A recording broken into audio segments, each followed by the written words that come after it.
Hi, Jodi. It's a pleasure to have you here today on the Simplifying Entrepreneurship podcast. Welcome. Thank you for having me on, Peter. Yeah, it's the first time that I've actually had somebody from Australia on the podcast. So excited about that here today and excited about our topic as well. And I know you talk a lot about resilience and all of this stuff and what you do every day. And we wanted to talk today a little bit about the idea of why is building personal resilience vital to handling the challenges of business ownership and entrepreneurship? Yep, fantastic place to start. There's a couple of really key reasons. To start with, as an entrepreneur, often you're leading other people or leading customers or that sort of Yeah, stuff. for sure. And I generally say that leaders set the tone. So if you have a leader who is resilient and who is like calm in the eye of the storm, they're setting the tone for the rest of the team. So that's the first step. The other thing too is when we are feeling stressed and our resilience is tested, there's a lot of biological things that or physiological things that happen, and one of those is that the thinking part of your brain doesn't work as well. Yeah. So by building your resilience and being stress resilient, you're basically allowing yourself to act more from that rational part of the brain. And the third thing is also that it's basically a healthier, more sustainable way of living, so you can perform at your best over a long period of time.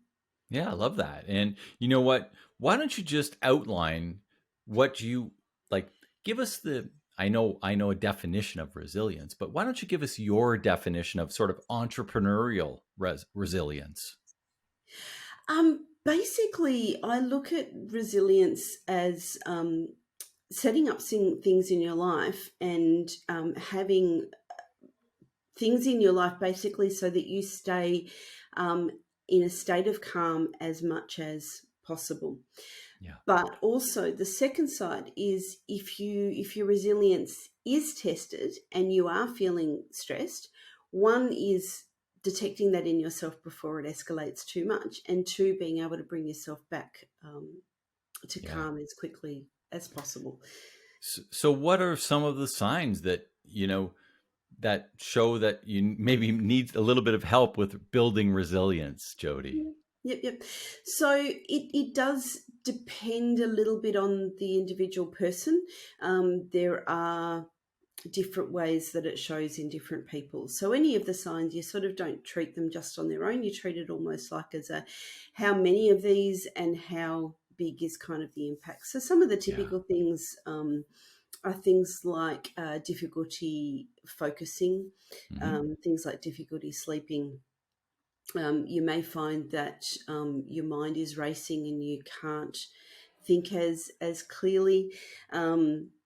Your body will often give you signs. So, for example, when I was stressed in the past, I was having shoulder issues, and it's almost physiologically like the weight of the world being on your shoulders. Yeah. Um, there's all sorts of physical and mental signs, and you can also have things like you're acting in a way or showing behaviors or emotions that are not ideally what you would like. So things like being having angry reactions at people when you know that that's not the logical best thing to do. So there's Yeah. a range of them, but that's sort of to give you a rough idea, and just Yeah. generally how are you feeling in yourself? Do you actually feel calm and in control and working in your best state, or not? And the work that I do at Simplifying Entrepreneurship, I think we align a lot there. And one of the sort of lines that I talk about a fair bit is the idea of cutting through the chaos and confusion. And that's that idea of, frustration and overwhelm and all this craziness. And it's like the world's coming in on me, and from that perspective, I love this idea of releasing some of that and being able to, and I talk about the ideas of creating clarity so that clarity creates confidence and confidence ignites momentum and some of those sort of things. When I look at resilience, I was thinking about resilience before we got on because I knew we were going to have this chat, and I'm thinking, what does resilience mean to me? And I thought of I like quotes, and I thought of one of the quotes that I had in the past, and I'm interested to know what your is on it. But it's more about the idea that when you fall down, you get up. And the quote was, "If you fall 7 times, stand up 8." And I think it takes a certain person to stand up the eighth time or the 108th time. And from that perspective, when you feel the burden, the weight on your shoulders, like you talked about, and all of those sort of things, it can be hard to stand up that next time, can't it? Absolutely. And this is where mindset makes an enormous difference, and having things in your life that help support your well-being makes an enormous difference. So um, there's a catchphrase that you hear around, you either win or you learn. So that's a mindset thing of, yes, you may be knocked down 7 times, but if you go, okay, this is helping me learn X, Y, and Z, I won't make that mistake again. I'll try again. Whereas if you treat failure and setbacks as pretty much a final verdict, you won't get up that eighth time. So, Yeah. yeah, I think mindset's probably one of the absolute keys with what you're talking about there. Yeah. And in your work that you do, I know you do a lot of work with leaders, and you're also doing a lot of work with teams. And from that perspective, tell us how you can create a more resilient team, and what's involved in bringing it from the leader to the team, so that the culture of the business and the culture of the entrepreneur, that whole organization, the entrepreneurial organization, is going to have this sort of feeling of resilience and the confidence of resilience and all of the other stuff that's sort of wrapped around that, Jodi. Yep. It's such an important point. As I said earlier, leader sets the tone. So one of the first steps is for the leader to work on their own resilience and their Mm-hmm. own well-being. But in terms of creating a resilient team, it's around things like giving them the education and support to be able to build their own resilience, but also setting up a culture that is um, more sort of conducive to resilience. So Yeah. there's a whole range of things that do that or do the opposite. So one of the really common examples is things like an environment of psychological safety, where people feel that they are safe to voice opinions, try new things, push outside their comfort zone.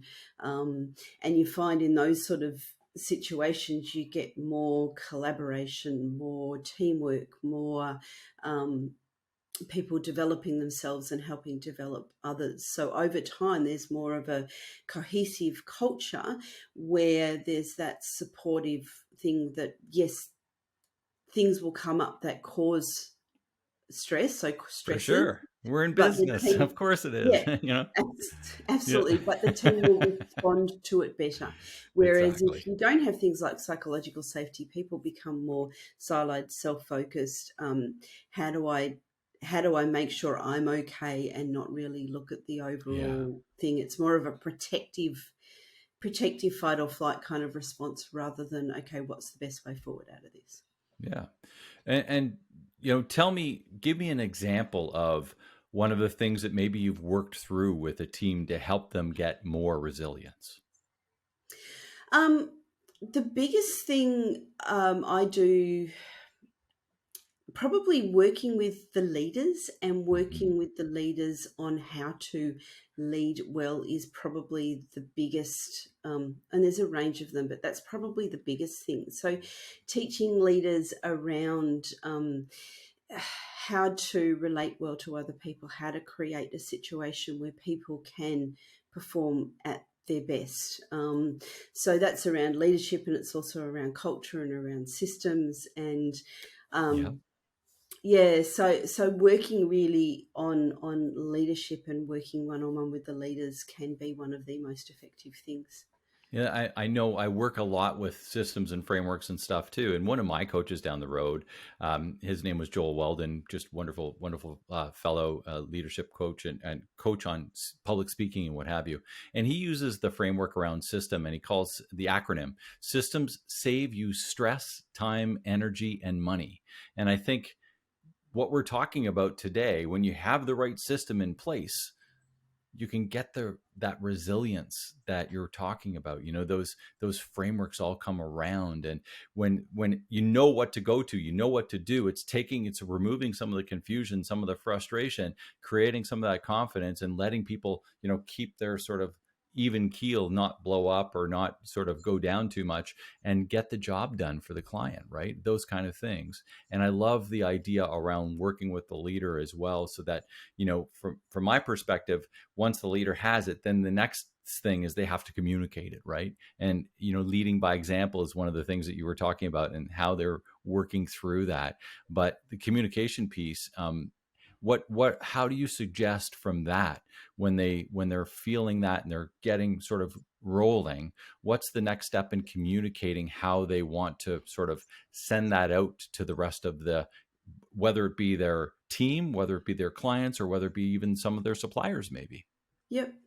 Um, Transparent communication is probably one of the real key things there. So set things and make it very obvious of things like, what's the vision, what's the expectation, what's the Yeah, systems, what's the levels of authority and accountability, so people know where they stand and they've got exactly. more predictability.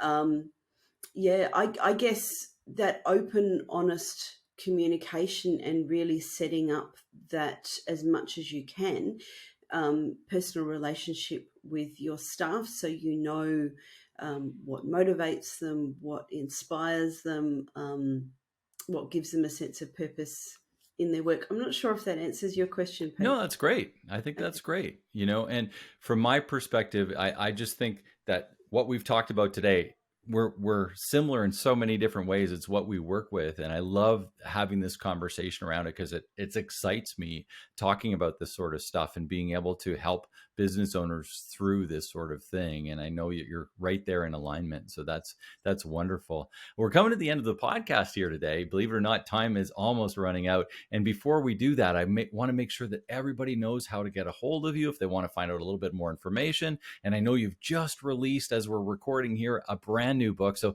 tell them a little bit about how to get a hold of you, maybe how to get a copy of your book, and we'll go from there. Okay, so probably the best place to find a little bit more about me is my website, which is just www.jodiwoelkering.com. I'm sure you'll have the spelling of my name in the show notes. I will. Um, and there's a book option on that where they can go and find out more about the book. So the book is focused on leaders in the business. So it's your high end leaders, or your second sort of tier leaders, around what are some of the real repeated and large impact cultural issues that happen in Yeah, organizations. so Um, important. yeah, the other way to find out a little bit about me and my message and how to reach out to me is I'm very active on LinkedIn. So if you look up my name on LinkedIn, and yeah, you can see some of my contact and content there. And I've also got a YouTube with a few things on there as well. So if you look up Jodi Woelkering on YouTube.